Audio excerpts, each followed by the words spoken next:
So, welcome to another episode of the Rest Is Politics Question Time with me, Alastair Campbell. And me, Rory Stewart. And I'm a bit worried, Alastair, because you've been talking about how you want the first question, which is usually a bad sign.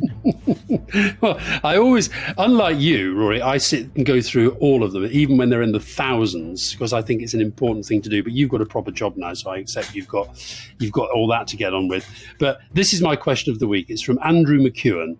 Apropos of nothing, he says, what is worse, an intelligent person pretending to be dim or a dim person pretending to be intelligent? And if we don't get the point, hashtag Bojo Truss. That's good. It's good, yeah. I actually think it's quite an interesting question anyway, though. I'd like to think about that a bit. I'm not sure I've got a really good answer. I think different forms of authenticity are irritating in quite different ways, but probably a stupid person pretending to be clever is more annoying than a clever person pretending to be stupid. Okay. And do you think that sometimes Boris Johnson has pretended to be a bit of an oaf, or do you think he is a bit of an oaf? No, I think he's actually rotted his brain. I think he stopped thinking when he was about 15 and has been coasting ever since. And I think the truth is that if you read his books and stuff, he can't string a proper sentence together, even when he's trying now. He did one last clever thing. He did a lecture on the Latin poet Horace about, I suppose, 12 years ago now, which was the last sign that there was something going on between the ears. And what about Liz Truss? I think that Andrew McEwen is identifying Liz Truss as the dim person pretending to be intelligent. I don't think Liz... Is that harsh? I think that is harsh. I don't think Liz Truss is dim. I mean, she's as she keeps pointing out, she's a very able mathematician.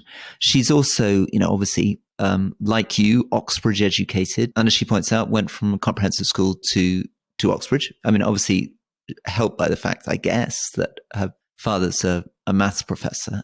No, she's not stupid. I mean, I think she's not very comfortable giving public speeches. She gets herself into strange positions because I think she tends to make quite sort of, what's the word? She makes decisions quite sort of quickly and abandons them quite quickly. But it's not quite the same as being sort of, I think she'd do fine on an IQ test. I don't think that's the problem. Do you think all prime ministers should have psychological assessments? Probably more important than the IQ test bit, actually, if you come to think of it. I don't think I think judgment is really what you need. I mean, if you think about Attlee, who was obviously a really, really great prime minister, he probably wasn't the cleverest person in the Labour Party, but he was by far, his cabinet was full of people with enormous brains, but he was probably the best suited to be the prime minister, wasn't he? Andrew Carver, Rory, this is one for you. Why can't Rory Stewart just accept that austerity was bad? It wasn't just bad in prisons. Surely all ministers would have thought, not in my area, please.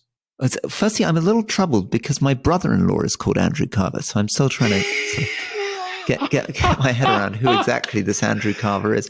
And he's also quite left-wing. He was Is a brother-in-law, just explain the connection. So he's no longer married to my sister, but he was part of that revolutionary group in Cambridge that burnt down a hotel in Cambridge in the late 60s. Although I think it's him. I've just decided that it's him. It probably is him. So I think that reducing the deficit and reducing the debt was a smart thing to do. And had we not done it, we would have been in a much, much bigger problem now that we've shot our debt up with COVID yet again. I think the one bit where George Osborne was right is that you do need to try to mend the roof while the sun's shining. And if you just let your debt and deficit get out of control. It would have been great if they'd have done that. It would have been good if they'd done that. It really would, if they'd actually mended the roof while the sun was shining. That would have been really good. Mark J. This, I think this one's more for you than me. If you go from the Cameron Tories to today's Tories, do you think that those Tories that have been alienated during that process, and I think we'd have to include you in that, Rory, are closer to Keir Starmer's Labour than they are to Liz Truss's Tory party? Yes. I mean, obviously, I'm probably, that probably is true about me. Yeah. And I don't think anyone in Liz Truss's cabinet would question that. I think if you said to Kwasi Kwarteng that I'm probably closer to Keir Starmer than I am to Liz Truss, he'd probably roar with laughter and say that you were right. Here we are, Jamie Dalrymple coming in with a question for you. Why is it that politicians all seem to adopt the same slightly unnatural position with their hands when making a point? seems to be a closed fist with a thumb on top, which is used to point. I've never met anyone else who consciously makes this movement when talking. I think I've remembered Sajid Javid does it, doesn't he? Tony Blair did it. And I wonder why that might be why a lot of people did it. I mean, it is quite a common thing. You put the thumb on the top like that and you do that. Liz Truss has very, very strange hand movements. John Major, I know. John Major used to use his hands a lot when speaking and still does. And he never separated the fingers. Yeah, well, that's interesting. So George Osborne is very, very odd. He would often... Let's just leave it there. George Osborne is very, very odd. Full stop, hands. paragraph. If you watch his hands, they often sort of move sort of centrally in front of his chest. And David Cameron, when he was at the dispatch box, he'd sort of move very flat hands, float them over the top of the dispatch box, almost as though he was moving steam over a magic potion. But basically, the answer is British people don't know how to talk with their hands. It's not a culture like Italy where we actually understand how to use our hands when we're speaking. I think, having spent a lot of time with Tony Blair, I think, because he doesn't do that other than when he's speaking under pressure or in public. He does it a little bit, but not that much. I think it's a way of keeping his temperament under very, very tight control. Okay. I think he does it for that reason.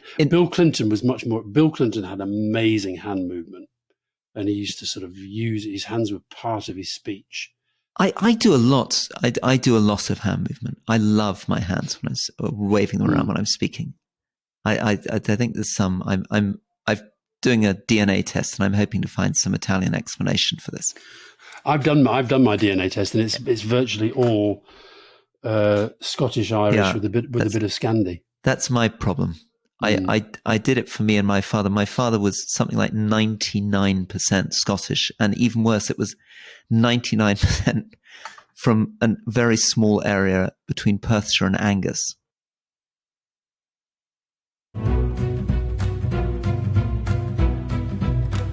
We had a question, KP, from Sydney.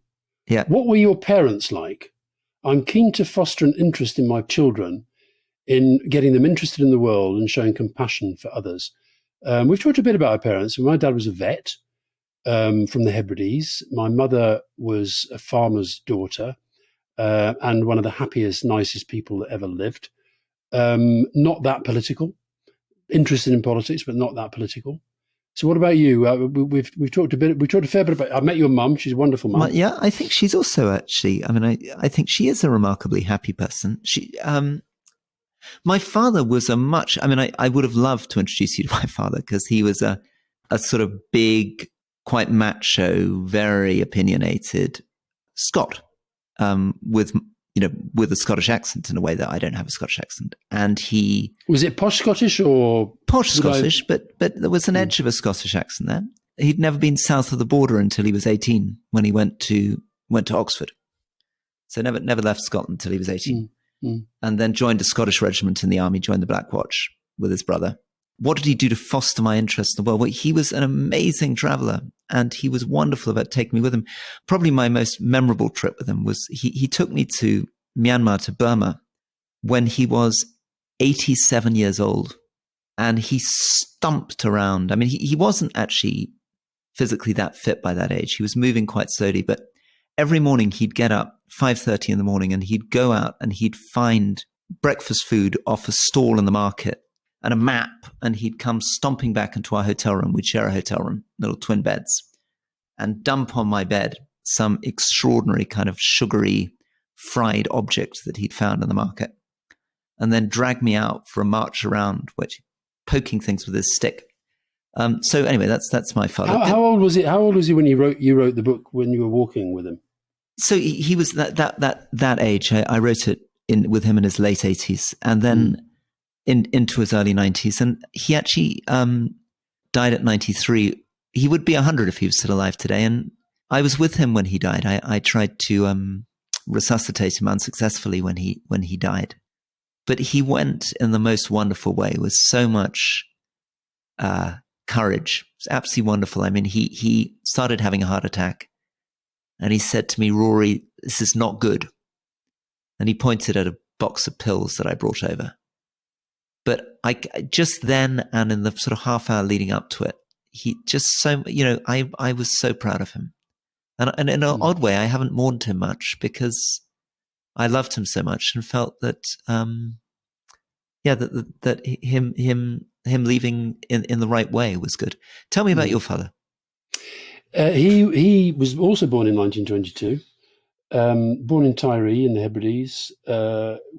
Left the island to go to school in his teens. Went to Glasgow University, became a vet.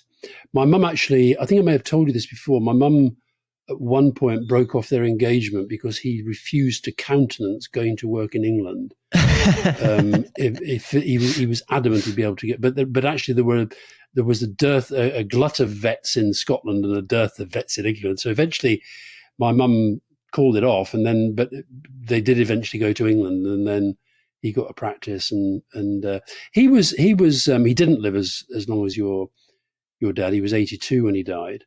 I regret the fact that I was with neither of my parents. I think I've told you before. My mum, I was actually where you live now in Jordan when my mum had her stroke, and she was dead by the time I got home. I did have that sort of final conversation with my dad when I knew he was dying, and I do think those conversations are incredibly important. But I regret the fact that I never had that with my mum. Yeah. Here's a question to try to get us off solemn subjects, because I'm beginning to worry there's all these names coming in that seem sort of weirdly familiar. So somebody who calls himself Alan Duncan, and maybe Sir Alan Duncan. Greetings from Addis Ababa, says, brackets, possibly Sir Alan Duncan. Do you think the exodus of international NGO personnel from Ethiopia as a result of the security situation will be good or bad for Ethiopia's development trajectory? Wow. Do you think that is Alan Duncan? The MP Alan Duncan? No. I'm just going back to one. You had one called Jamie Dalrymple. The guy who ran the training scheme on the Daily Mirror when I was there was called Jim Dalrymple. Maybe we're just getting all our yesterdays coming in here. Yeah, I doubt that is Sir Alan Duncan. I hope the answer to that question is that it'd be bad for the development of Ethiopia, because if development can happen without these NGOs, then I'm not convinced by that. And we've talked about Ethiopia recently. It is we have, and I want to put out an apology, because I've been challenged by people, and the Mail on Sunday, and people who are not my natural allies have been picking up on some of the comments I made about some of the things that I thought were wrong about international development. Just to put it on the record, I think that we should be increasing our development spend. That it's true that we have got a lot of things wrong. Of course we have. We spent £4 billion in Malawi, and it's difficult to see over 50 years, and it's difficult to see what that did. But the truth is that I think we've got some amazing professionals, and we need them. We desperately need people. We need people in the Foreign Office and what used to be DFID in policy, thinking about some of the big issues on how to end poverty. And if I'm right that cash is a big bit of that, only 1 or 2% of the international development spent on cash at the moment. I think it should be nearly half spent on cash. But getting there is going to require some very smart economists and policy brains pushing that forward. By the way, Rory, we had a few people saying that they didn't think that we answered the questions, that sometimes that we got the questions, we debated them, but we didn't always answer them. I thought that was a bit harsh, but we should bear it in mind. James Peterson, we're not getting many questions from women here, but I'm going to stick with this one. James Peterson, I don't know whether that's the James Peterson that I went to school with. You rarely discuss the Liberal Democrats, but they could be kingmakers.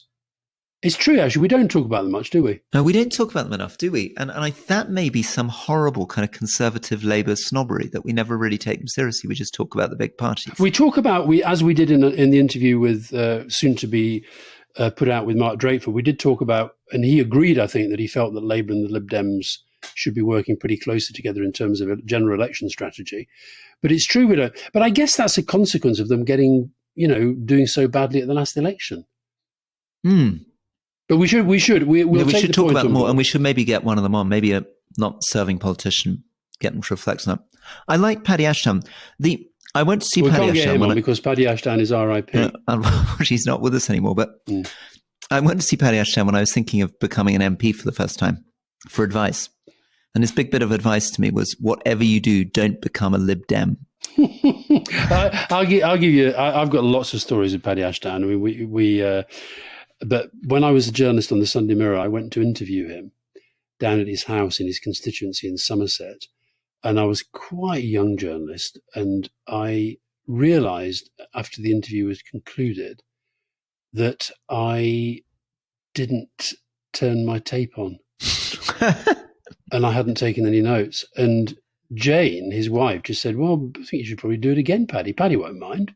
Oh. And yeah, that was nice. So, Alastair, I'm afraid we're going to have to wrap, because you may be able to hear at the edge of this podcast that there is a steel band playing outside. I'm in Kampala, Uganda, and I've got 40 members of our charity from 9 different African countries outside waiting to meet me, who aren't going to be very amused that I'm on the podcast all the time. So, last question from Ruth Wells for you. Do you two ever watch TV? I'm a priest in the Church of England who admitted loving the new season of Married at First Sight UK in my sermon to the congregation this morning. Smiley face with tears. What are your go-to rubbish TV programs? Over to you, Alastair.